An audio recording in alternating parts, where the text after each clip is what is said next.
இங்கே நம்ம hero Dominic ஒரு பெரிய டிடெக்டிவாக இருப்பார்.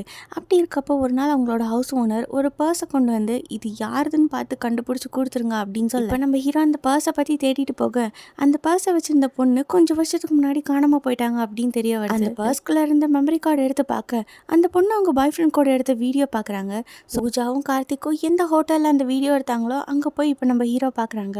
அவங்களுக்கு அவங்களோட வீட்டு அட்ரஸ் கிடைக்குது. காணாமல் போன கேஸை பற்றி அவங்க தங்கச்சிக்கு எந்த ஒரு டீட்டெயிலும் தெரில. இப்படி நம்ம ஹீரோ கொஞ்சம் கொஞ்சமாக அந்த கேஸை பற்றின டீட்டெயில்ஸ் எல்லாம் கலெக்ட் பண்ணிட்டு இருக்க அந்த பொண்ணை பற்றி விசாரிச்சு அக்கம் பக்கத்து வீட்டுக்காரங்களுக்கு யாருமே இப்படி ஒரு பொண்ணு இருக்காங்கிறதே தெரியல.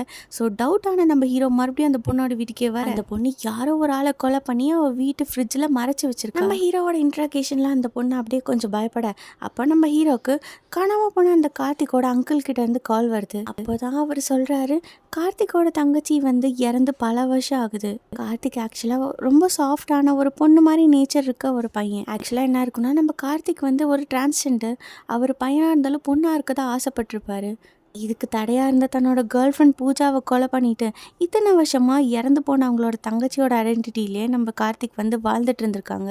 இப்போ இந்த ஸ்டோரியெல்லாம் நம்ம ஹீரோ சொல்ல உடனே அவங்க நம்ம ஹீரோவை கொலை பண்ண ட்ரை பண்ண அந்த டைம்னு பார்த்து நம்ம ஹீரோவோட ஃப்ரெண்டு காப்பாற்றிடுறாங்க. இப்படி நம்ம ஹீரோ பூஜாவோட பர்ஸ் அவங்கக்கிட்ட ரிட்டர்ன் பண்ணும் அப்படின்னு சொல்லி அந்த பொண்ணு காணாமல் போய் இறந்து போனதுலேருந்து தன்னோட பாய் ஃப்ரெண்ட் டிரான்ஸ்ஜெண்டராக மாறின வரைக்கும் எல்லா ஸ்டோரியும் கிராக் பண்ணிடுறாங்க.